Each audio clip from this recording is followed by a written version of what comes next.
Welcome to the WebMD Health Discovered podcast. I'm Dr. Neha Pathak, WebMD's Chief Physician Editor for Health and Lifestyle Medicine. Today's episode is one you're going to want to save and share with friends and family because we're talking about how to identify signs and symptoms of a stroke, what to do when you suspect a stroke, and what recovery looks like. We're sharing a simple checklist that can transform an often confusing and terrifying situation into a set of actionable next steps.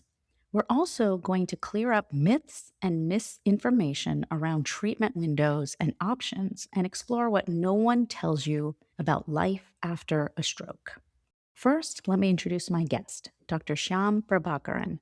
Dr. Prabhakaran is an internationally recognized leader in vascular neurology and stroke research and treatment, and is the James Nelson and Anna Louise Raymond Professor and Chair of the Department of Neurology at the University of Chicago. His scientific expertise includes stroke epidemiology, imaging, and predictive analytics, and health services research. Dr. Prabhakaran is also a national volunteer expert for the American Stroke Association. Welcome to the WebMD Health Discovered podcast, Dr. Prabhakaran. Thank you. Nice to be here. So great to have you, and really interested in all of the various type of work that you do as it relates to stroke. But before we jump into my questions, I'd love to ask about your own personal health discovery, your aha moment that brought you to your current work and research on stroke. What issues, questions from patients arose that inspired what you do today?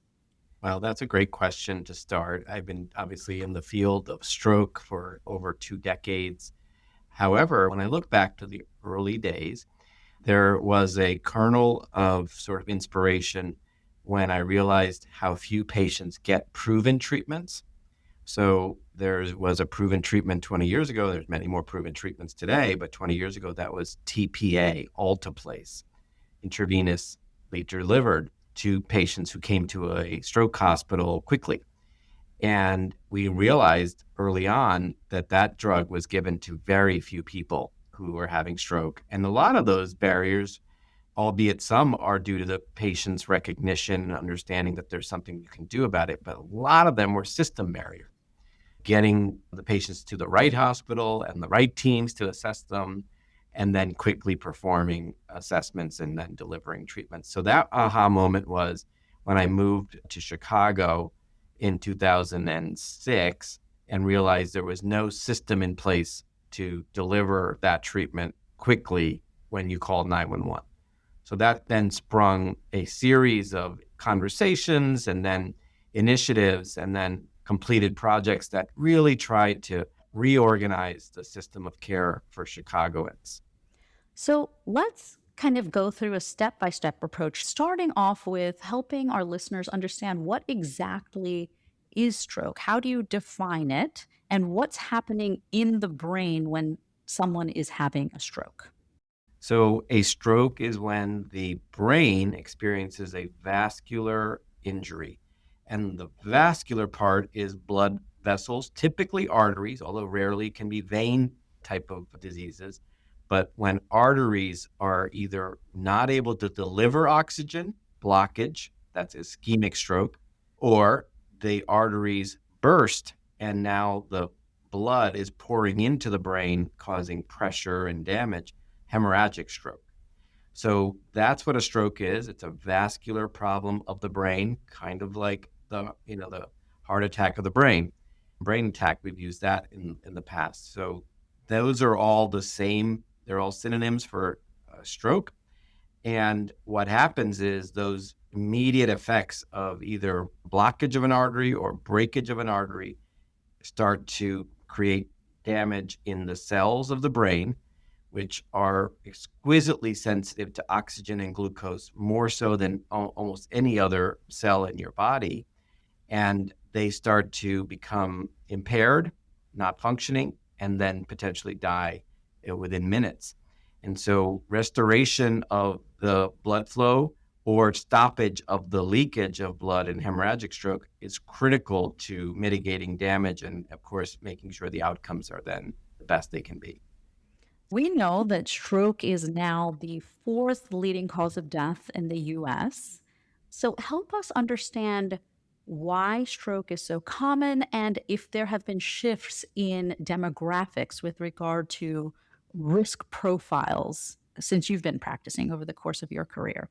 Yeah, stroke is a common disease. It's often due to risk factors that we see that are very common in the population, such as high blood pressure, such as diabetes, obesity epidemic, of course, has been a problem in the last couple of decades. Atrial fibrillation, which is a specific type of irregular heartbeat, can cause stroke, as well as smoking and other lifestyle factors, such as poor diet and lack of exercise. So we know those types of conditions are risk factors for stroke, and they present often in later life because they accumulate in the arteries and cause damage to the arteries, then resulting in either blockage or breakage of the arteries. But we have seen some shifts where middle life occurrence of stroke is increasing. And scarily, it's happening in women, in minority groups. And so that's also worrisome that despite all of the efforts to reduce the public health burden of those risk factors that can lead to stroke, we are still seeing some creep ups of the occurrence of stroke into even earlier in life. So important for people to recognize the symptoms. And, you mentioned earlier you think of stroke as a brain attack. And I think there is a lot of recognition, at least in the lay public, that a heart attack is going to come with chest pain or shortness of breath. Can you help us understand and walk us through BFAST, for example, as some of the warning signs for stroke? First, it's important to note that unlike heart attack, which is associated with severe pain, a stroke or brain attack is often painless, although some people will have headaches, but it's not the dominant symptom as it is in chest pain and the heart. So there isn't the same warning like, oh my God, something horrible is happening because my chest hurts or my head hurts. And as a result, there can be a lot more varied types of symptoms that a patient or family member might dismiss or say, I don't know what that is. Might not be anything serious, and it's not crying out, I need to go to the hospital. Having said that, there are probably simple ways of assessing the majority of stroke presentations. Your brain is responsible for everything you do. So theoretically, one stroke is going to be very different than another stroke because a different part of the brain, different person, their symptoms are going to reflect differently depending on what part was affected. Having said that, FAST stands for face droop, arm weakness, and speech abnormality. Those three things, F, A, and S, probably account for 80% of the presentations of stroke. So one of those or all of those symptoms are going to be present in about 80% of stroke patients. So a facial droop on one side, an arm that's not moving or weak on one side, or slurring or incomprehensible garbled speech could be a cardinal sign of a stroke in about 80% of the cases. Because there are some other types of presentations, the 20% or so, we adopted the term BFAST, which adds two more letters, B and E, which is balance, which can be off in some people, suddenly feeling off balance or leaning to one side or falling to one side.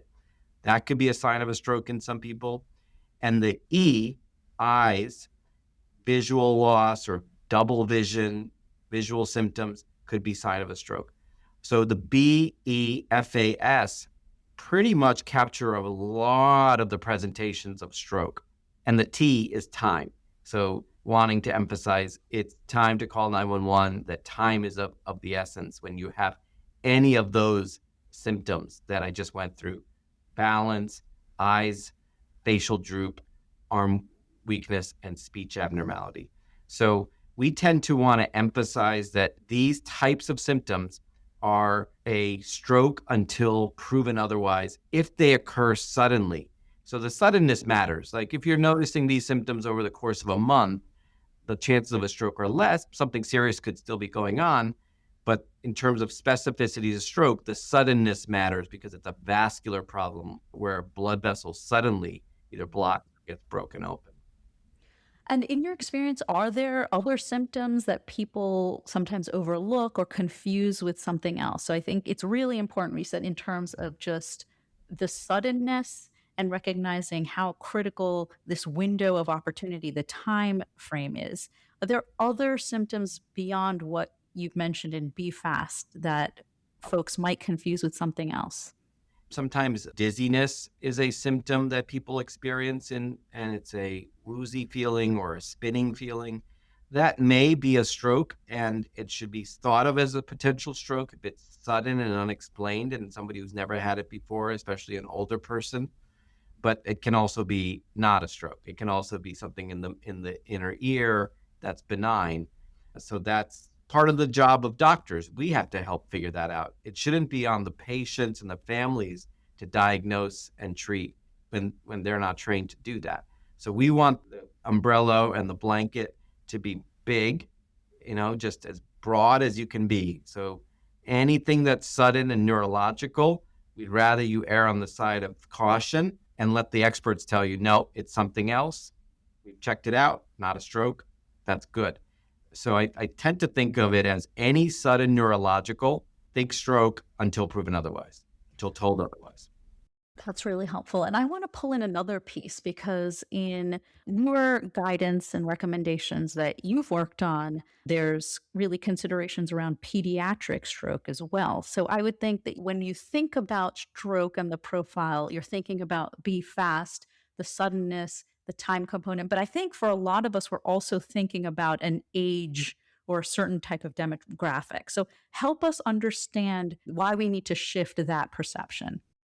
Well, part of it is that even though patients who are younger shouldn't be having strokes, and it's extremely rare in a pediatric population to have a stroke, when it does happen, you still need the same urgency and quick decisions around diagnosis and treatment. Because again, the stakes are still high, the time is still brain, and the brain that's injured in a child versus an adult is still going to have disability associated with it, and we want to limit that disability. And so the attention that we wanted to place on pediatric stroke in these guidelines that we'll talk about was to say there are some things we could do to improve the diagnosis of pediatric stroke and then begin to offer some treatments that are evidence-based. And pediatric stroke is different. It's no question about it. The causes are different, often due to congenital problems, congenital heart disease, for instance, or coagulation problems, or tears in arteries that occur due to sports or activities. These are different than most adult strokes, which we talked about as being from hardening of arteries or heart problems that like AFib. So while they are different, and they may even present differently, more diffusely, more atypically, we have to have our antennas up as healthcare providers, and especially our pediatric colleagues in emergency rooms and in hospitals, to say, think stroke still and rule it out with the great testing we have now with imaging, and then also consider treatments in select cases that we've adapted and seen evidence of success in pediatric cases as well. So that's the logic behind the attention. Stakes are high. You have to be looking forward, thinking about it to diagnose it and treat it. And we want to have the same urgency around it. We've mentioned several times time is brain and the importance of time. So, for our audience, help us understand what this term means and why every minute matters when it comes to stroke. Yeah, I mean, I guess it came from a lot of different cultural references. At first, it was time is money, then it was time is heart, and now time is brain. And it's all saying the same thing. These are precious commodities, right? Your health is precious. Your brain is probably the most precious thing you have. Any damage that happens to your brain totally changes your life. It limits what you can enjoy, what you can do to earn a living. It changes your family and the economics of your family. So time is brain is a mantra because of the significance of the brain. And then secondly, it's a mantra because we know that there's a time dependence to the benefit of the treatments that have been tested and proven to work in stroke. You still are better if you could get that drug minutes earlier than you got it, even if you did get it. You're still always going to be better the sooner you could get it. So we want everybody to strive for that earliest potential opportunity to get the treatment that could reverse the damage or at least mitigate the full extent of it. So let's dig into the stroke guidelines. So the new guidelines you helped write include updates for both adults and children. So what would you highlight as some of the biggest takeaways for patients and families? Yeah, so there's a lot of updates. First of all, the guidelines hadn't been updated for almost 7 years. So we needed to update these guidelines because so many things had changed in the last 7 years, including devices that were introduced that improve outcomes in stroke patients by removing clots from the brain's arteries when they're blocked. That is an update we needed to review and place new recommendations around the eligibility or the kinds of patients who could be treated and these types of treatments offered to. We've now expanded that up to 24 hours in a large group of patients who present to the hospital. So 24 hours, even though I just spent time telling you that time is brain, it still means that at least we're now not just talking about patients who only come in within 3 hours or 4.5 hours or 6 hours. We have a lot of options up to 24 hours that are proven. Am I still going to say earlier is better? Absolutely. In the 24 hours, earlier is better. But at least we have tools all the way up to 24 hours. So that's one big update. And the second big update related to intravenous treatments, which are blood thinners given through an IV to break up a clot. Now we know that a drug called tenecteplase is probably equivalent to an older drug called alteplase. And more hospitals could start using that drug, which is easier to deliver, can be given in one push, as opposed to a push plus an hour-long infusion, which could, come with errors. And then a third, sort of major update we touched on was introducing pediatrics as part of the focus of healthcare providers to do better at identifying, diagnosing, and then beginning to think about treatments that are actually proven in that population. Less evidence there, but definitely wanting to push that envelope so that we can do more for our youngest stroke survivors. That's great. That's really helpful. So clearly, these recommendations are aimed to reduce long term disability after stroke and to optimize outcomes. So help us from that moment that someone observes it, they call 911, someone has arrived in the ER with stroke symptoms. What should family members expect will happen in this sort of step by step approach? Yeah, so that's the best case scenario. It was witnessed, they took action, they got to the appropriate hospital. And I think the appropriate hospital also is something we're trying to do better at, is so that our EMS colleagues identify severe symptoms and think, okay, maybe that is better for an advanced hospital, which we call thrombectomy capable or comprehensive. And those with mild symptoms could go to a local stroke center, a primary stroke center. But all of them need stroke centers of some type if you're suspecting a stroke. So that's the first decision, is getting them to the right hospital.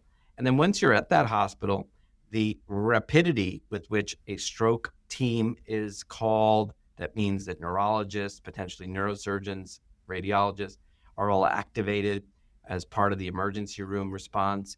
Those people then are assessing the severity of the symptoms, the time from which the symptoms may have started, or the last time the person was normal, and getting them quickly to the appropriate imaging. Now we're recommending that everybody with severe deficits, suspected large vessel occlusion, large artery blockage, should get a vessel imaging along with their plain CAT scan or plain brain imaging. So in addition to finding out whether the brain has suffered injury on the first scan, we want to know what the vessels are doing If the vessels are injured or blocked or ruptured, that is information that can make very, very clear what to do next. And the team then wants to get them to the scanner, the report or the results of that scan reviewed and interpreted, and then decisions around treatment are based on that.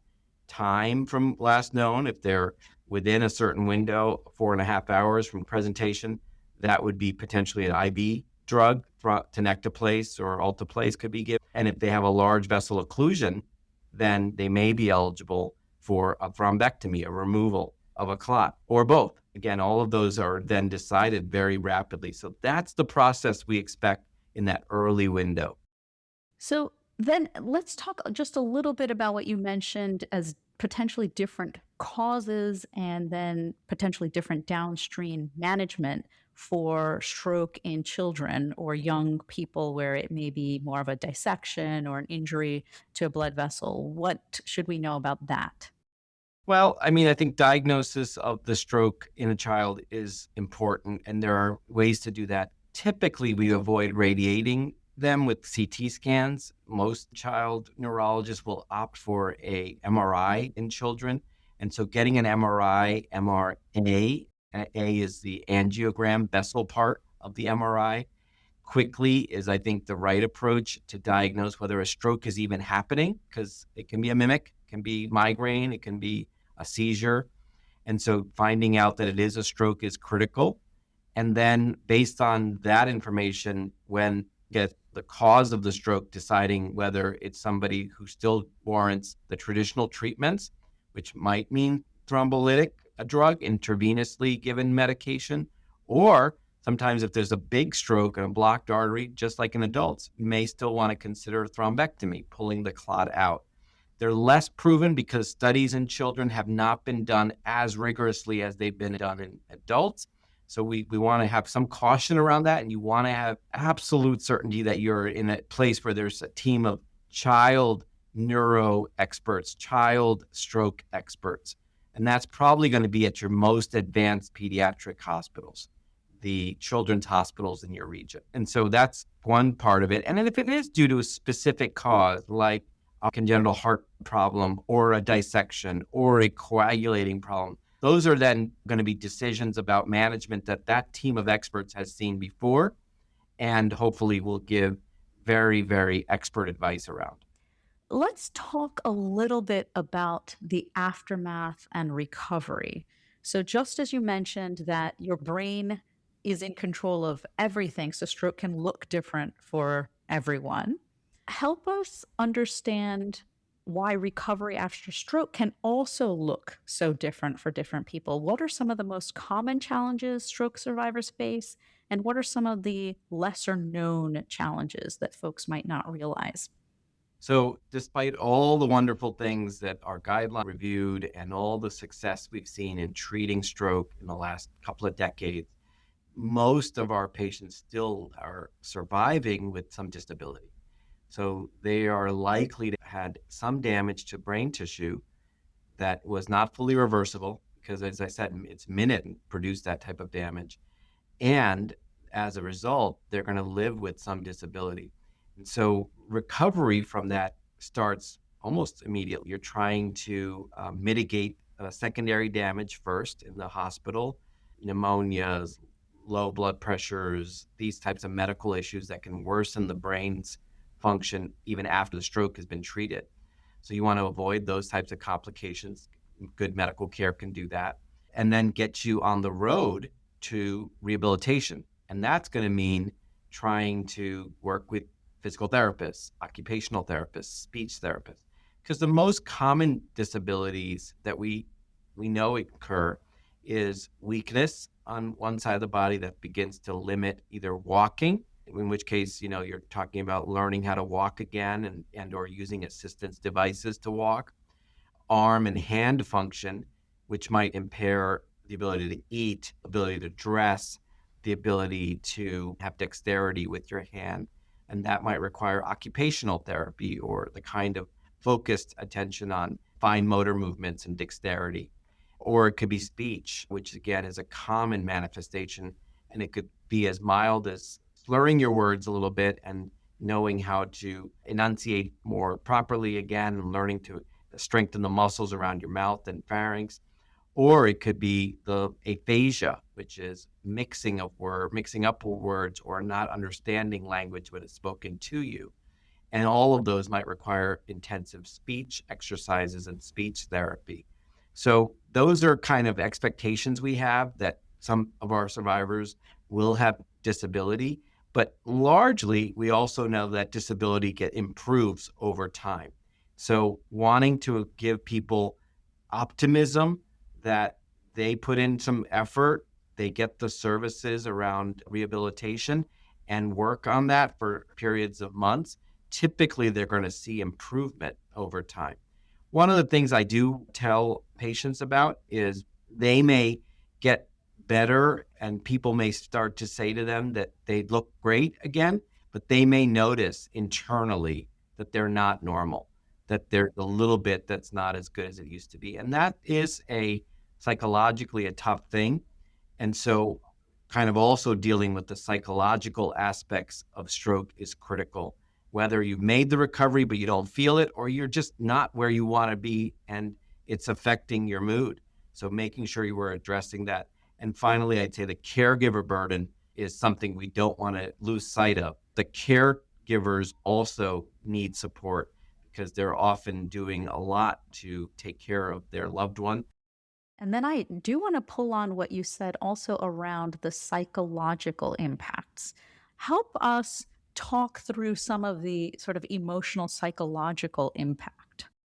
Losing functions that you relied on and is absolutely core to your identity is a huge impact that you just can't underestimate. It is who you are, whether it's physical or language or emotional.